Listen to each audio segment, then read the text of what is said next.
Capítulo 5. O Salgueiro Lutador. O fim das férias de verão chegou muito depressa para o gosto de Harry. Ele estava ansioso para regressar a Hogwarts, mas aquele mês em A Toca fora o mais feliz de sua vida. Era difícil não ter inveja de Rony quando pensava nos Dursley e no tipo de boas-vindas que poderia esperar na próxima vez que aparecesse na Rua dos Alfeneiros. Na última noite de férias, a senhora Weasley fez aparecer um jantar suntuoso que incluiu todos os pratos favoritos de Harry, terminando com um pudim caramelado de dar água na boca. Fred e George encerraram a noite com uma queima de fogos filibusteiro. Encheram a cozinha de estrelas vermelhas e azuis que ricochetearam do teto para as paredes durante no mínimo 1 hora. Então chegou a hora da última caneca de chocolate quente e de ir para a cama. Eles demoraram para viajar na manhã seguinte. Acordaram ao nascer do sol, mas por alguma razão pareciam ter um bocado de coisas para fazer. A senhora Weasley corria de um lado para outro, mal-humorada, procurando meias desparelhadas e penas de escrever. As pessoas não paravam de dar encontrões nas escadas, meio vestidas, levando pedaços de torradas nas mãos. E o Sr. Weasley quase quebrou o pescoço ao tropeçar em uma galinha solta, quando atravessava o quintal carregando o malão de Gina até o carro. Harry não conseguiu imaginar como é que 8 pessoas, 6 malões, 2 corujas e um rato iam caber em um pequeno Ford Anglia. É claro que ele não contara com os acessórios especiais que o Sr. Weasley acrescentara. Nenhuma palavra a Molly, cochichou ele a Harry, quando abriu a mala do carro e lhe mostrou como a aumentara por artes mágicas para que a bagagem coubesse sem problemas. Quando finalmente todos tinham embarcado no carro, a senhora Weasley olhou para o banco traseiro, onde Harry, Rony, Fred, George e Percy estavam sentados confortavelmente lado a lado e disse: "Os trouxas sabem mais do que nós queremos reconhecer, não é?" Ela e Gina entraram no banco dianteiro, que fora aumentado de tal maneira que parecia um banco de jardim público. Quero dizer, olhando de fora, a pessoa nunca imaginaria como o carro é espaçoso, não é? O Sr. Weasley ligou o motor e saiu do quintal, enquanto Harry se virava para trás para dar uma última olhada na casa. Mal teve tempo para pensar quando haveria outra vez e já estavam de volta. George esquecera a caixa de fogos filibusteiro.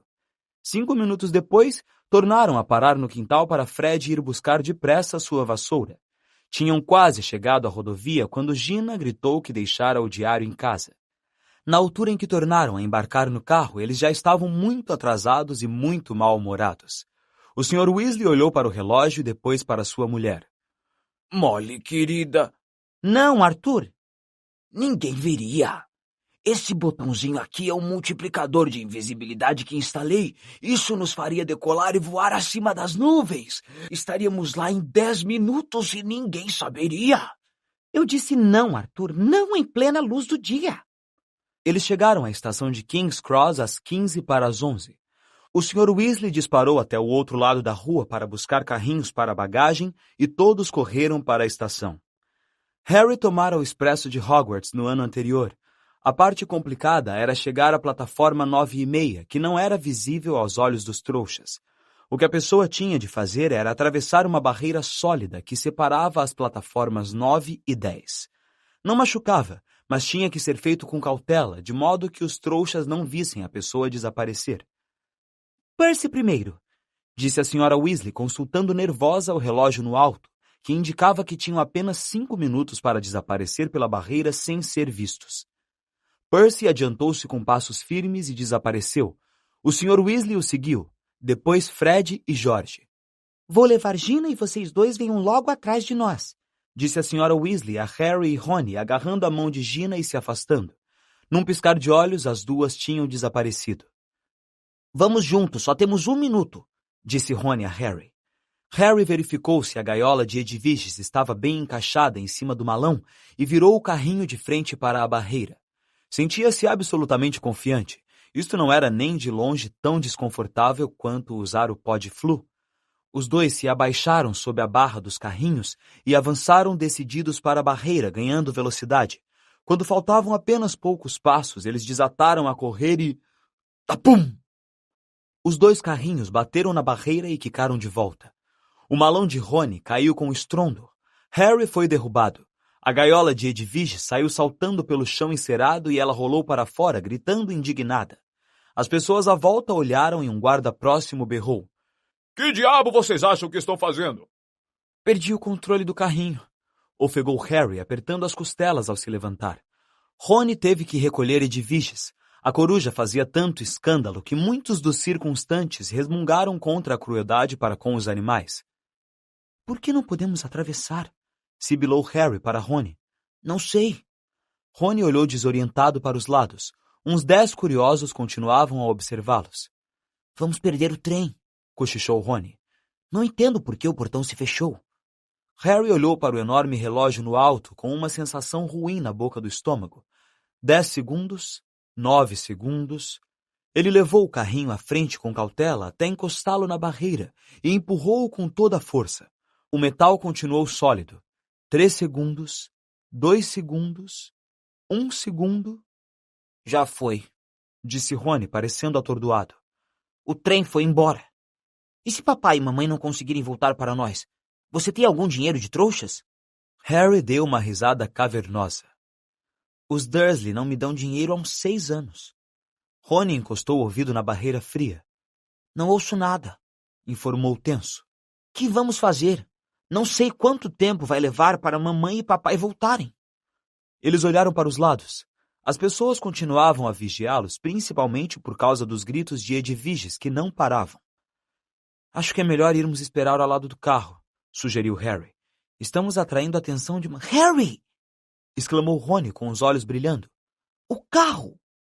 Que tem o carro? Podemos voar para Hogwarts no carro. Mas eu pensei... Estamos imobilizados, certo? E temos que voltar para a escola, não é? E até os bruxos menores de idade podem usar a magia quando há uma emergência grave, seção 19 ou coisa assim da lei de restrição ao... Mas sua mãe e seu pai... disse Harry, empurrando mais uma vez a barreira na esperança inútil de que ela cedesse. Como é que vão chegar em casa? Eles não precisam do carro, disse Rony, impaciente. Eles sabem aparatar. Sabe, desaparecer aqui e reaparecer em casa. Eles só usam o Podflu e o carro porque somos todos menores e ainda não temos permissão para aparatar.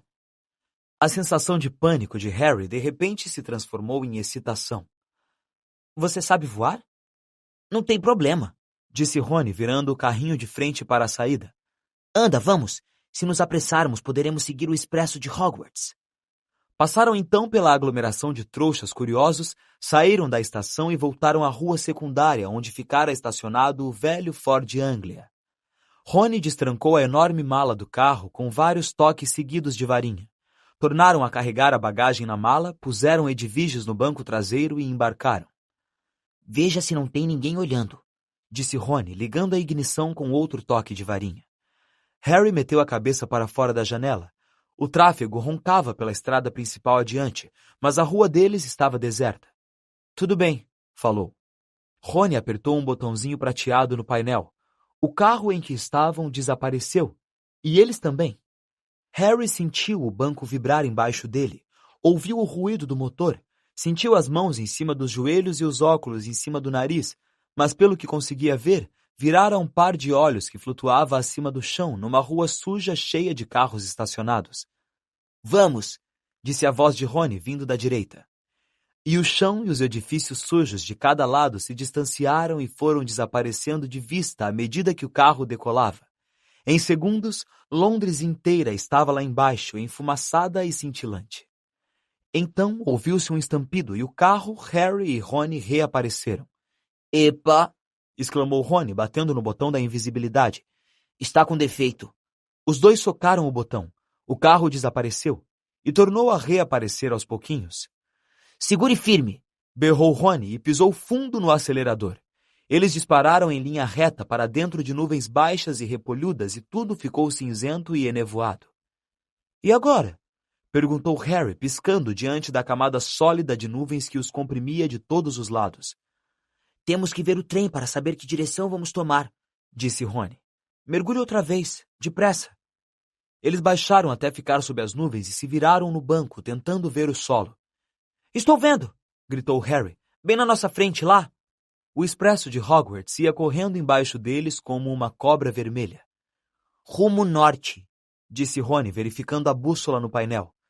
Tudo bem, só vamos precisar verificar de meia em meia hora, mais ou menos. Segure firme. E eles dispararam para o alto, furando as nuvens. 1 minuto depois, saíram numa camada banhada de sol. Era um mundo diferente. Os pneus do carro roçavam de leve o mar de nuvens fofas. O céu, um azul forte e infinito sob um sol claro de cegar. Agora só temos que nos preocupar com os aviões, disse Rony. Eles se entreolharam e caíram na gargalhada.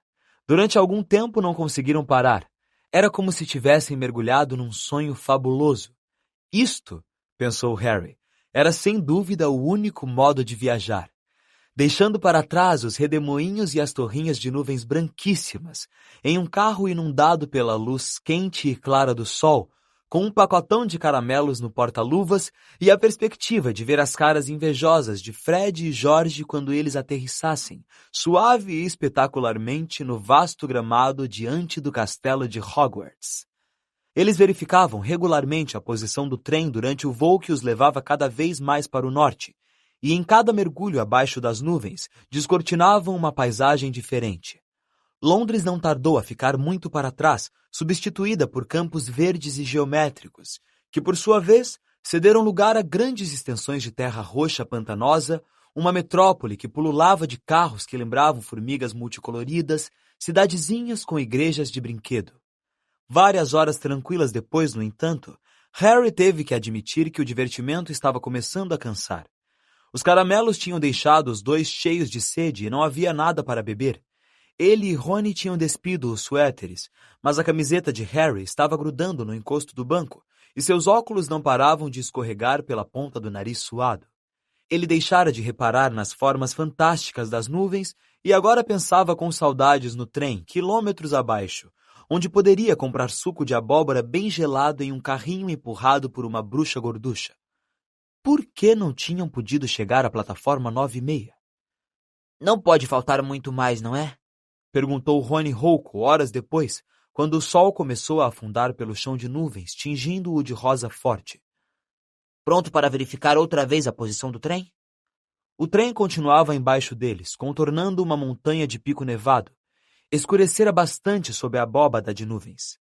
Rony pisou fundo no acelerador e fez o carro subir outra vez, mas ao fazer isto, o motor começou a soltar um silvo agudo. Harry e Rony trocaram olhares apreensivos. Provavelmente ele está cansado, disse Rony. Nunca foi tão longe antes. E os dois fingiram não notar o ruído que ficava cada vez mais forte à medida que o céu ia escurecendo cada vez mais. As estrelas espocavam na escuridão. Harry tornou a vestir o suéter, tentando fingir que não via que os limpadores do para-brisa agora se moviam devagar, como se protestassem. Falta pouco, disse Rony mais para o carro do que para Harry. Falta pouco agora. E deu umas palmadinhas nervosas no painel.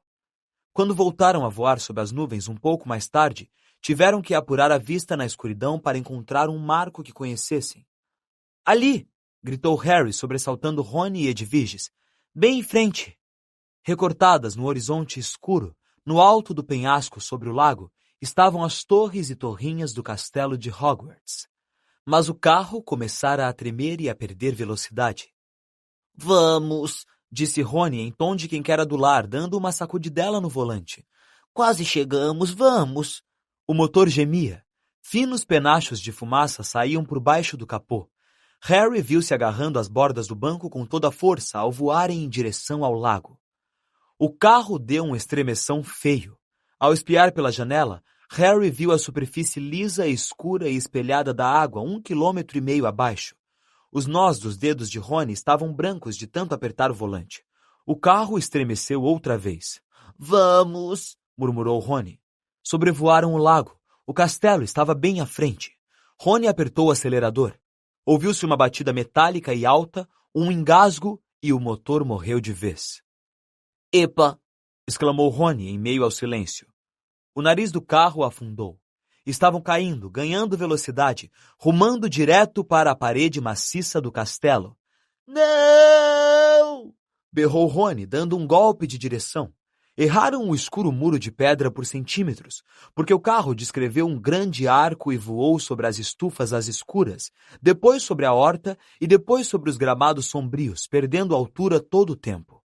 Rony largou de vez o volante e puxou a varinha do bolso traseiro. Pare! Pare! Berrou, golpeando o painel e o para-brisa, mas eles continuaram a mergulhar, o chão voando ao seu encontro. Cuidado com aquela árvore! Urrou Harry, atirando-se sobre o volante, mas tarde demais. Crack!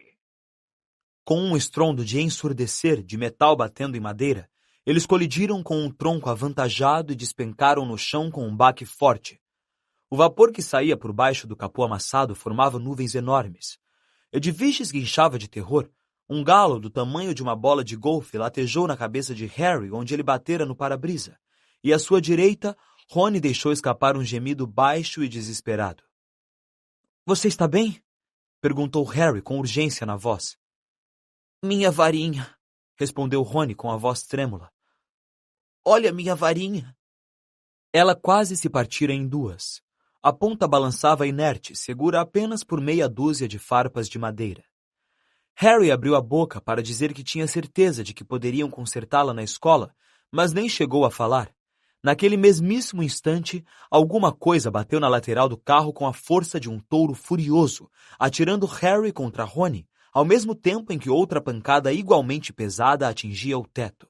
— Que está acontecendo? Exclamou Rony, arregalando os olhos para o para-brisa, enquanto Harry virava a cabeça em tempo de ver um galho grosso como uma jiboia que o amassava. A árvore em que tinham batido atacava os dois. Curvara o tronco quase ao meio e seus ramos nodosos socavam cada centímetro do carro que conseguiam alcançar. — Caracas! Exclamou Rony quando outro ramo retorcido fez uma grande moça na porta do lado dele. O para-brisa agora vibrava sob uma saraivada de golpes aplicados por galinhos em formas de nós, e um galho grosso como um ariete socava furiosamente o teto que parecia estar afundando. — Se manda! Gritou Rony, atirando todo o peso contra a porta, mas no segundo seguinte ele era empurrado de volta contra o colo de Harry por um direto no queixo dado por outro galho. — Estamos perdidos! Gemeu ele quando o teto afundou, mas de repente o fundo do carro começou a vibrar. O motor pegara outra vez. — Dê marcha ré! Berrou Harry e o carro disparou para trás. A árvore continuava a tentar atingi-los. Ouviam as raízes rangerem como se rasgassem, tentando golpeá-los enquanto se afastavam dela a toda. — Essa, ofegou Rony, foi por pouco. Muito bem, carro. O carro, porém, chegara ao limite de suas forças. Com dois fortes trancos, as portas se escancararam e Harry sentiu o banco deslizar para um lado. No momento seguinte, ele se viu estatelado no chão úmido. Pancadas fortes lhe informaram que o carro estava ejetando a bagagem deles da mala. A gaiola de Edviges voou pelos ares e se abriu. Ela soltou um guincho raivoso e voou veloz para o castelo, sem nem ao menos olhar para trás. Então, amassado, arranhado e fumegando, o carro saiu roncando pela escuridão, as lanternas traseiras brilhando com raiva. — Volte aqui! Gritou Rony para o carro, brandindo a varinha partida. — Papai vai me matar! Mas o carro desapareceu de vista, com uma última gargalhada do cano de descarga. — Dá para acreditar na nossa sorte? Disse Rony, infeliz, abaixando-se para recolher perebas. — De todas as árvores em que podíamos ter batido, tínhamos que bater nessa que revida. Ele espiou por cima do ombro a velha árvore, que continuava a agitar os ramos ameaçadoramente. — Vamos, disse Harry, cansado. É melhor irmos logo para a escola. Não se pareceu nada com a chegada triunfal que eles tinham imaginado. Os músculos duros, enregelados e contundidos, os dois apanharam as alças dos malões e começaram a arrastá-los pela encosta gramada acima, em direção à imponente porta de entrada de carvalho. — Acho que a festa já começou, comentou Rony, largando a mala ao pé dos degraus da entrada e indo espiar silenciosamente por uma janela iluminada.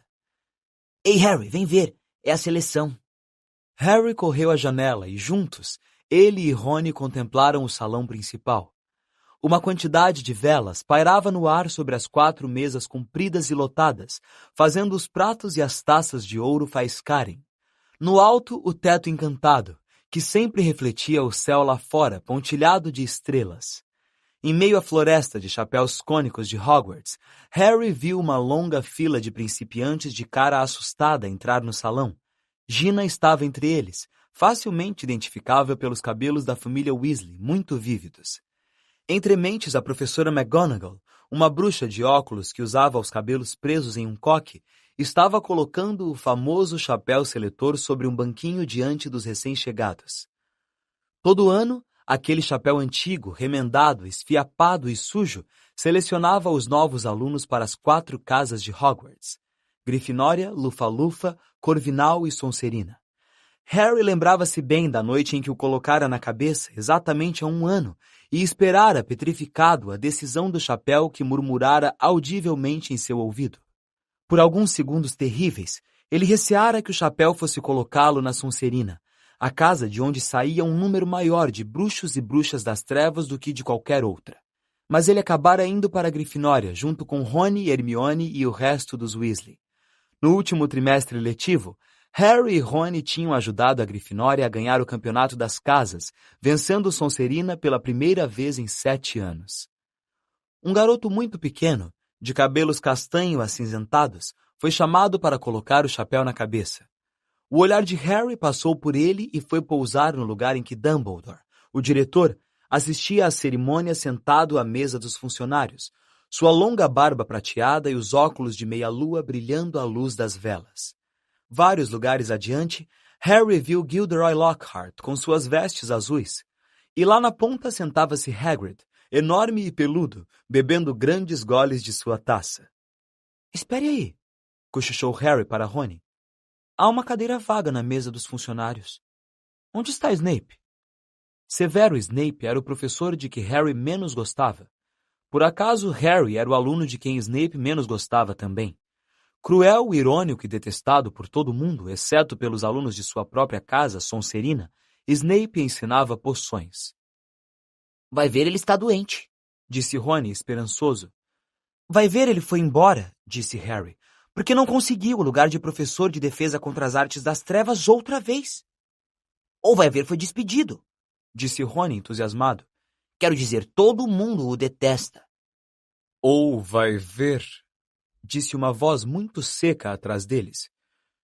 Está esperando para saber por que vocês dois não chegaram no trem da escola. Harry virou-se depressa. Ali, as vestes negras ondeando à brisa gelada, achava-se parado Severo Snape. Era um homem magro, com a pele macilenta, um nariz curvo e cabelos negros e oleosos até os ombros, e naquele momento sorria de um jeito que dizia a Harry e Rony que eles estavam numa baita encrenca. Me acompanhem, disse Snape. Sem nem ousarem se entreolhar, Harry e Rony seguiram Snape pela escada e entraram no enorme saguão cheio de ecos, iluminado por tochas. Um cheiro delicioso de comida vinha do salão principal, mas Snape os levou para longe do calor e da luz e desceu uma estreita escada de pedra que levava às masmorras. Para dentro, disse ele, indicando a porta que abrira no corredor frio. Eles entraram na sala de Snape trêmulos. As paredes sombrias estavam cobertas de prateleiras com grandes frascos em que flutuava todo tipo de coisa nojenta de que, naquele momento, Harry nem queria saber o nome. A lareira estava apagada e vazia. Snape fechou a porta e virou-se para encará-los. Então, disse com suavidade, o trem não é bastante bom para o famoso Harry Potter e seu leal escudeiro Weasley. Queriam chegar acontecendo, não foi, rapazes? Não, senhor. Foi a barreira na estação de King's Cross. Ela... Silêncio! Disse Snape secamente. Que foi que fizeram com o carro? Rony engoliu em seco. Não era a primeira vez que Snape dava a Harry a impressão de ser capaz de ler pensamentos. Mas um momento depois ele compreendeu, quando Snape desdobrou o profeta vespertino daquele dia. Vocês foram vistos, sibilou o professor mostrando a manchete, Ford Anglia voador intriga trouxas, e começou a ler em voz alta. Dois trouxas em Londres, convencidos de terem visto um velho carro sobrevoar a Torre dos Correios. Ao meio-dia, em Norfolk, a senhora Hattie Bayliss, quando pendurava roupa para secar. O Sr. Angus Fleet, de Peebles, comunicou à polícia. Um total de 6 ou 7 trouxas. Acredito que o seu pai trabalha no departamento que coíbe o mau uso de artefatos dos trouxas? Perguntou ele, erguendo os olhos para Rony com um sorriso ainda mais desagradável. O próprio filho dele. Harry teve a sensação de que acabara de levar um direto no estômago, aplicado por um dos ramos mais parrudos da árvore maluca. Se alguém descobrisse que o Sr. Weasley havia enfeitiçado o carro, não tinha pensado nisso. Reparei na minha busca pelo parque que houve considerável dano a um salgueiro lutador muito valioso, continuou Snape. Aquela árvore causou mais dano a nós do que nós a... Deixou escapar Rony. Silêncio! Disse Snape outra vez. Infelizmente, vocês não fazem parte da minha casa, e a decisão de expulsá-los não cabe a mim.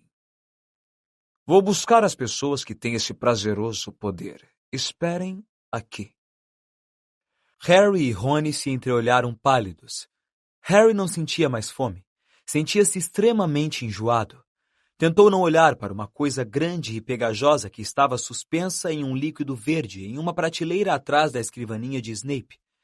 Se ele tivesse ido buscar a professora McGonagall, diretora da Casa Grifinória, eles tampouco estariam em melhor situação.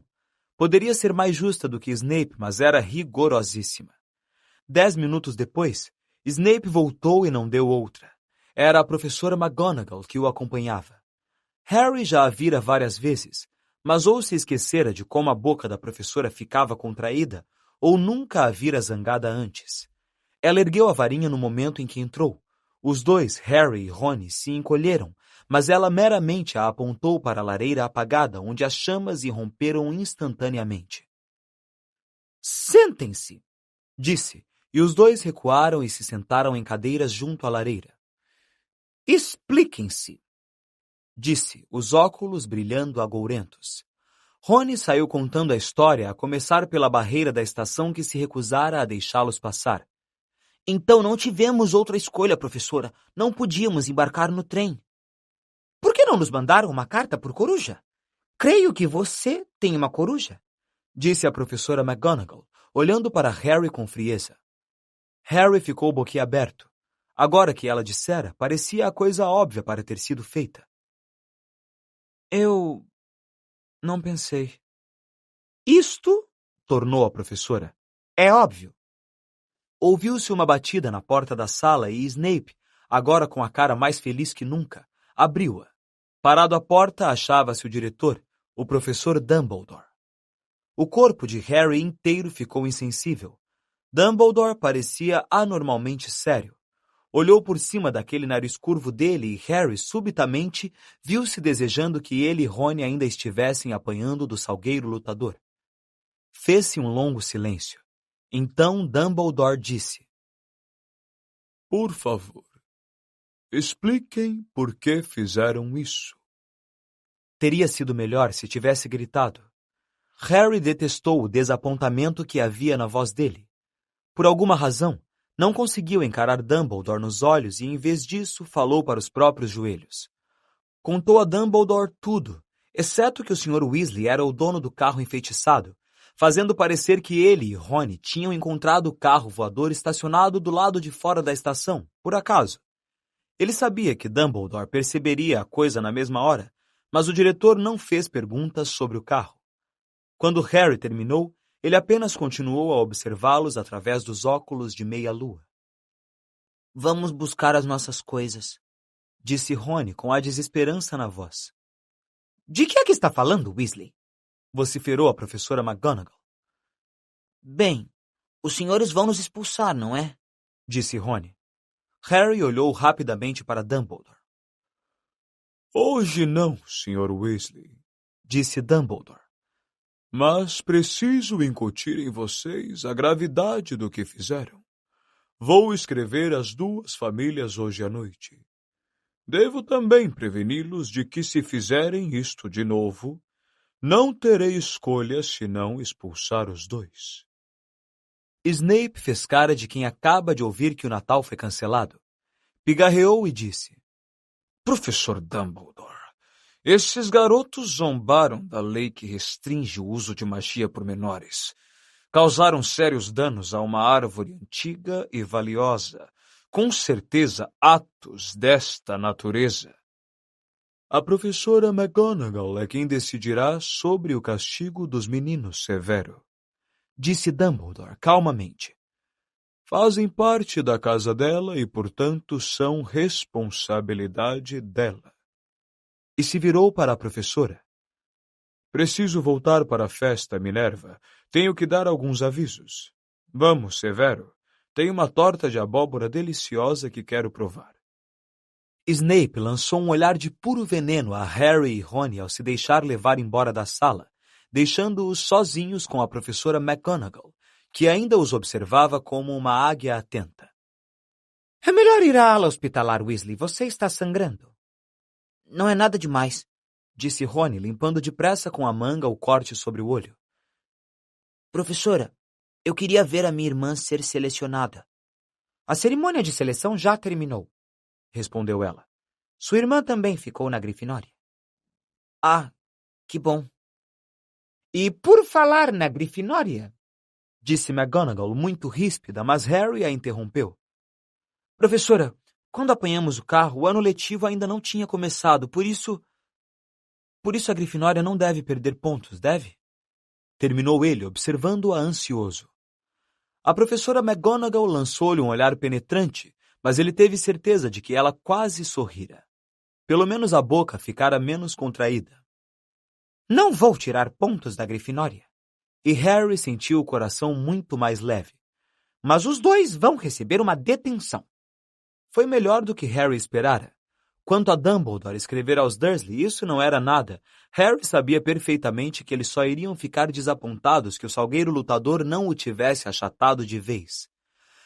A professora McGonagall ergueu novamente a varinha e apontou-a para a escrivaninha de Snape. Um grande prato de sanduíches, 2 taças de prata e uma jarra de suco de abóbora gelado apareceram com um estalo. Vocês vão comer aqui e depois vão direto para o dormitório, disse ela. Eu também preciso voltar à festa. Quando a porta se fechou, Rony deixou escapar um assobio baixo e longo. Achei que estávamos ferrados, disse ele, agarrando um sanduíche. Eu também, disse Harry, servindo-se. Mas dá para acreditar na nossa falta de sorte? Perguntou Rony com a voz pastosa, porque tinha a boca cheia de galinha e presunto. Fred e George devem ter voado naquele carro umas 5 ou 6 vezes e nunca nenhum trouxa viu os 2. Ele engoliu e deu outra grande dentada. Por que não conseguimos atravessar a barreira? Harry sacudiu os ombros. Mas vamos ter que nos cuidar daqui para frente, disse, tomando um grande gole do suco de abóbora cheio de gratidão. Gostaria de termos podido ir à festa. Ela não queria que fôssemos nos exibir, disse Rony ajuizadamente. Não quer que as pessoas pensem que somos sabidos porque chegamos de carro voador. Quando acabaram de comer tudo o que puderam, o prato sempre tornava a se encher sozinho, eles se levantaram e deixaram a sala, tomando o caminho familiar para a torre da Grifinória. O castelo estava silencioso. Parecia que a festa havia acabado. Os 2 passaram pelos quadros que resmungavam e as armaduras que rangiam e subiram a estreita escada de pedra até chegarem finalmente à passagem onde se escondia a entrada secreta para a Grifinória, atrás do retrato a óleo de uma mulher muito gorda de vestido de seda rosa. — Senhor? Perguntou ela quando os 2 se aproximaram. Murmurou Harry. Eles não sabiam a senha do novo ano, ainda não tinham encontrado o monitor da Grifinória, mas o socorro chegou quase imediatamente. Ouviram um tropel de passos às costas e, quando se viraram, deram com Hermione, que corria ao encontro deles. — Aí estão vocês! Onde se meteram? Os boatos mais ridículos. Alguém disse que vocês foram expulsos por terem batido com um carro voador. Bem, não fomos expulsos, garantiu-lhe Harry. Vocês não vão me dizer que realmente chegaram aqui voando? disse Hermione em tom quase tão severo quanto o da professora McGonagall. Pode poupar o sermão, disse Rony impaciente, e nos dizer qual é a nova senha. É maçarico, respondeu Hermione impaciente. Mas não é isto que está em questão. Suas palavras, porém, foram interrompidas, pois o retrato da mulher gorda se abriu em meio a uma repentina tempestade de aplausos. Parecia que todos os alunos da Grifinória ainda estavam acordados, espremidos na sala comunal redonda, trepados nas mesas fora de esquadros e nas poltronas que afundavam, esperando os dois chegarem. Braços passaram pela abertura do retrato para puxar Harry e Rony para dentro, deixando Hermione subir depois e sozinha. Genial! Berrou Lino Jordan.